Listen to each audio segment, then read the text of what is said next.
Well, good morning. Welcome back. If you've got one of these, it's probably because your interests or the products you make are largely focused on things like powder-coated materials, different types of woods, craft woods, MDF, acrylics, leatherettes, those kind of things. And if you've got one of these, it's probably because your set is largely or in some part focused on types of metals, engraving metals. But do you ever use them together? The two different types of lasers are in fact very complementary, and I'm going to show you a very simple example of how you can add more depth or a different dimension to your creations or your products for your customers today on Laser Nug.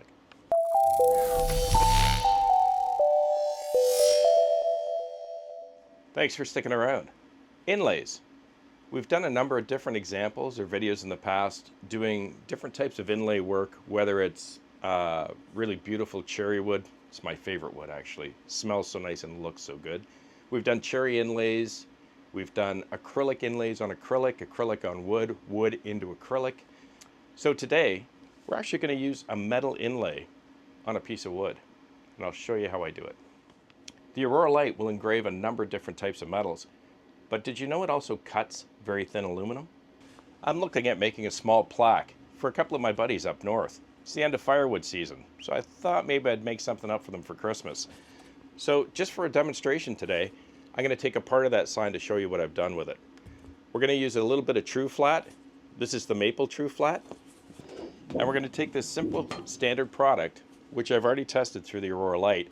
You can get it anywhere that you buy your supplies. If your distributor or your wholesaler serves the awards or trophies or sign industry, they'll have it, probably under different brands. But it's a very standard piece of aluminum that's used often for those types of purposes. Plaques, trophies, awards, those kind of things. It's 0.5 millimeters in thickness, and it has a coating on one side. And I think you can get it in different types of colors, but generally speaking, you can also get them in standard sizes, 4x6, 5x7, 8x10, because a lot of folks that do awards will not only purchase the wooden plaque, but they'll also purchase the standard size of this very material in order to glue it on the top. But hey, anybody can glue it on top. Let's be different. So if we're just going to jump into light burn, I'm not going to show you how I put the plaque together today, because the point of the video today is just to show you a different way of using your fiber and your CO2 together, and to, I don't know, step up the game a little bit, be different. If you folks watch my other channel, GP Outdoors, you'll know who Husky Bob is and who the guys are. I thought I'd put something together just to commemorate the end of the firewood season, just before the winter heating season. We do a lot of work together out in the forest, and it's a lot of fun. But let me just pull this apart. So I'm just going to ungroup that. I'm going to ungroup that. And there we go. We've got this. So let's take this piece out of it. I'm going to grab all of this. Let's just delete it out of there. So currently I'm sitting in the workspace for my bolt, 20 by 12 inches. I'm going to grab this. Let's ungroup it one more time. And let's just assume this is the whole plaque right here. So I'm going to grab this. I'm going to make that a cut layer. I'm going to leave this as an engraved layer. But what I'd like to do is remove this piece, because my first cut is going to be on the TRUFLAT MDF product, and I want to do my GP Outdoors logo on the aluminum, on the fiber laser. So what I need right now is I just need to separate these pieces out. I'm going to need that for the fiber, and this piece here I'm going to leave as an engraved layer, because unlike what a lot of folks do, probably most if not all, I'm not just going to glue the metal on. I want to inlay it. So I need an engraved layer here. So that should pretty much do it. I'm going to group those. Let's go down here to my material library. I'm in my bolt library. Let's roll to my TRUFLAT down here at the bottom. And first and foremost, I am on the black layer, so I'm going to find my engraved settings for TRUFLAT, and I'm going to assign those. And if I go to my cut layer, I'm going to find my cut layer for the TRUFLAT, which is here, and I'm going to assign that to my cut layer. So now I'm going to cut out my in theory, my whole plaque. So on this piece, I'm going to do a normal engrave on the letters and the wording, but I need to do an inlay on this shape. So if I ungroup that and I change this to a different layer, I've already tested this, so I know that I need to make multiple passes in order to get down to the 0.5 millimeter depth I need to inlay that piece of aluminum. So on my green layer, I'm going to make that an engrave, but I'm going to come up here, double click it, and I know I need to do 3 passes. 2 passes pretty much gets me there. 3 passes gets me in, but good. So we're good. I'm going to group it all as one piece. I also want to do my cut last, so I'm going to come over here and I'm going to move my cut to the bottom. That way I'm going to engrave my black layer, which is my letters. Then I'm going to do my deep engrave for where I want to place my piece of aluminum, in this case my logo, and then I'm going to cut the piece out. So we're in good shape. We're going to fire up the bolt. Let's put our TRUFLAT in there and let's roll.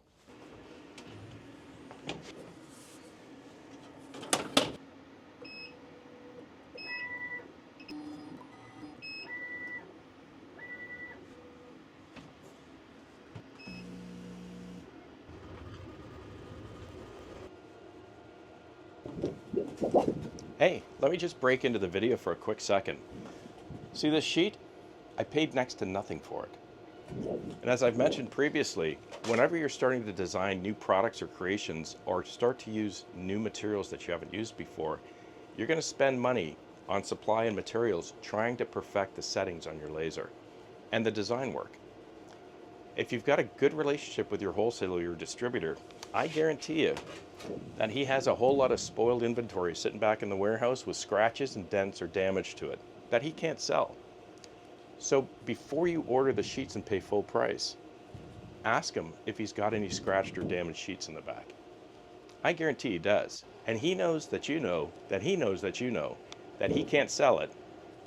And if he knows you're doing it for testing, I'm pretty sure he's going to give it to you at next to nothing, because he knows that you know that he knows that if your testing goes well and you like the product, you're going to start ordering it.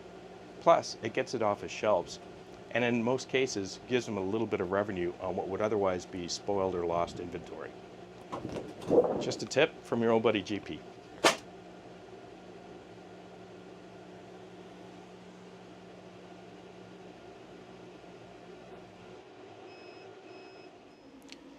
So we've got our foundation, or our base plate, so to speak. I'm just going to tidy it up a little bit. I'm actually loving this TRUFLAT more and more because it literally cleans up with water. I don't have any water, so I'll just use my drinking water here. I think I'll dip the cloth in it though. Rag and water. Get the excess out of the corners. There we go. Rag and water. That easy. Nice, clean, crisp engrave. Like I said, I'm loving this stuff more and more every time I use it. And of course I can paint fill these letters if I'd like. They look really nice the way they are, and given this is firewood related, I might just leave it plain because it's got kind of a wood look to it. We just want to demonstrate the difference and what it's going to look like doing an inlay instead of just simply gluing that piece of aluminum on top. But hey, GP, how are you getting a 24-inch sheet into that workspace on your fiber laser? Well, one, you can buy these pre-cut as I mentioned earlier, but remember, nothing's for free. If you're buying them pre-cut in smaller pieces, you're going to pay per cut, or you're going to pay for that product that's already pre-cut. If you're buying by the sheet, it's pretty simple to cut it down. Let me show you how. Let's just use a piece I've already cut down, and I'm just going to cut it down one more time. You want a straight edge, preferably one that's steel, not wood. I've just got my square here, and we're just going to find our right size. Let's do it here. Grab a utility knife. This guy's kind of old. I've had this since I was a teenager, and it's just about had the biscuit, but I don't want to get rid of it for whatever reason. You're going to want to score it 3 or 4 times at the most. You don't need to do it too many times. Make sure you have a firm grasp on it, and be careful of your fingers because you need to apply a little bit of pressure.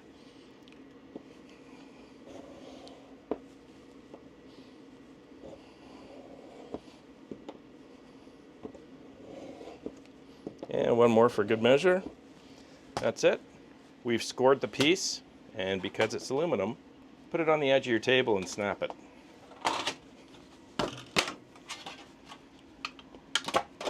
That's it. She's cut. All right, back here in Lightburn, I'm just going to grab my design and put it back where it belongs. There we go. I'm going to group that. And now I'm going to change lasers. And watch what happens when I change lasers. I'm going to come down here to devices. I'm going to find my Aurora LITE. There it is. And as is often the case, my design is over there because I have a much smaller workspace now, but it always flips a lot of it upside down. I don't need this part here. I only need my logo. So let's grab it, ungroup it. Let's see if this is grouped still. It is. We'll ungroup it again. Because really all I want is this piece. And I'm going to shift, grab that piece. Let's group those together. And let's come up here and let's flip the image. There we go. That's better. I don't need this anymore. So actually, in fact, I can just delete that if I want. And I don't need this anymore. I can delete that. What I'd like to be able to do is engrave this in the aluminum and cut it out. So I've already got my settings tested for that, and I'll give you these settings if you want to try the material. It may not be the best, but it'll give you a place to start at least, and then you can manage it or adjust them from there to suit your needs. My black layer is going to be my engrave, so I'm going to come down here to my material library. I'm in my Aurora LITE library, and I'm coming to aluminum. My 0.5 millimeter coated, and I'm going to engrave. So I'm going to assign that to my engrave layer. It's a multi-layer, so I'll give those to you at the end of the video. And then my green layer is going to be my cut. So I'm going to highlight it. And there's my cut. And notice it says kerf offset. Just like any of the inlay work we've done with various materials on the bolt, in order to make them fit snug, or just simply to fit, you need a kerf offset. And what I did learn through here is that the width of the laser beam on your bolt is very different than the width of the laser beam on your fiber laser. So it was probably the biggest kerf adjustment I've needed to do. Let's assign that. There we go. And let's make sure that's all grouped together. It is. Let's take a look at what it looks like. Yep, that's what we want.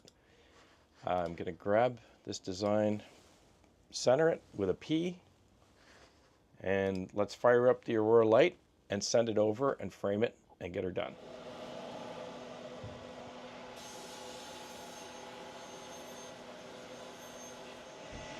So just a couple of things I learned working with this material. This is super light stuff. So you need to make sure that you weigh it down, because even just the airflow from the exhaust will cause it to kind of move along on top of your workspace. So what I've done is I just put a stainless steel plate down. I'm going to drop my material in there, and I'm just going to throw a couple of magnets on there. That'll keep it in place throughout the whole burn. And lastly, when you're testing your cut settings, you need to put that piece of stainless steel or a piece of wood or something in underneath, because otherwise you're going to cut through and you're going to start marring or marking the workspace of your Aurora LITE. I don't actually need to put that under there other than to keep it, because my cut settings actually don't go all the way through. And I'll show you why in a minute. You folks may have noticed that I'm doing my cut layer first, followed by the engrave. Generally, in almost all cases, I always engrave first and then cut when it comes to the CO2 laser. In this case, because we're doing a very slow, controlled cut, if I engrave first, debris from the cut is going to find itself getting stuck on top of the already engraved piece. So in this case, since I'm not actually cutting all the way through the material, which you'll see in a minute, I want to do the cut first so that the engrave and then the cleanup pass takes everything off. While the Aurora LITE's doing its job, I just want to take a minute and let you know this material can also be used in your CO2 laser. It's pretty much the same stuff as these coated aluminum business cards, just better quality and thicker aluminum, and most clearly a better quality coating. but you can still engrave it, just like you do the cards. I did this in the bolt. The only difference, of course, is you can't cut it, but you can buy these in pre-shaped or pre-cut sizes from your supplier, most likely. I can buy them for mine. But it does an excellent job on the bolt.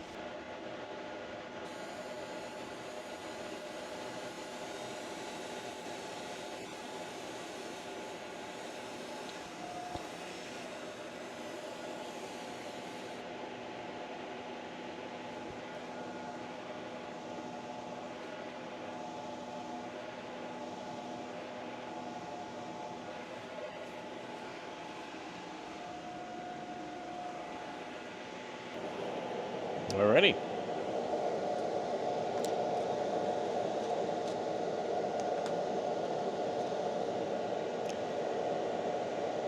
Nice and clean. Let's give it a simple wipe, and then I'll snap the piece out. So we'll just dab a little water on here, on the cloth. We don't need any type of cleaner, it's aluminum. And we'll just get rid of the surface dust. And there's the quality of the engrave you're going to get with those settings. If you choose not to do that second cleanup pass, so to speak, you're going to end up with this.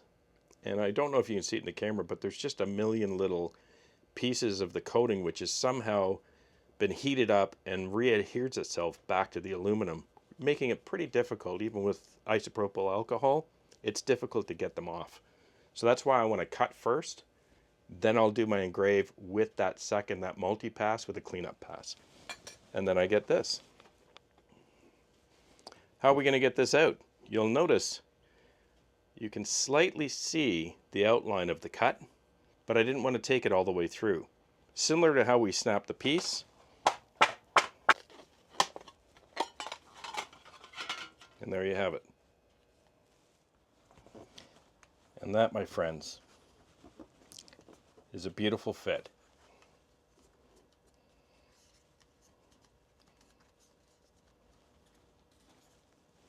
To see if you can see that inlay. Isn't that nice? And here's just a different one I tested. This is using the walnut TRUFLAT.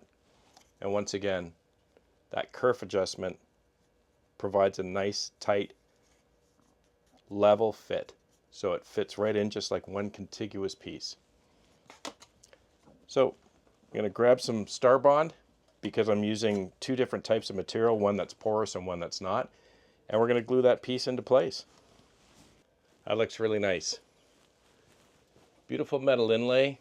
Unfortunately, while the glue was setting, I lifted this corner because I kind of shifted it, but otherwise, I got the right depth on there. I'm just going to try to show you that. You'll see she's perfectly level. Fits like a glove. Kerf offset worked. And other than my mistake over here, everything worked out great. But hey, adds a little bit of something different to the things you produce that 1,000 other people aren't doing. So I guess that wraps it up for another video. I hope you found it helpful today or sparked a few new ideas. Have a great week out there. Please be kind to one another. And remember, be different. Different pays. I'm Gord Potter, and you've been watching LaserNug. Cheers. I promised I'd share my settings for this 0.5 millimeter thick coated aluminum if you guys want to give it a shot. My cut is 200 millimeters at 70% power, frequency of 50 kilohertz, line mode, but this will catch you 350 passes. I know it sounds like a lot, but given it's going at such a fair rate of speed, it's only a couple of minutes. What you're going to find is that if your speed and power are not set correctly, you're going to scorch and burn the top coating of that aluminum, and you can't clean it out.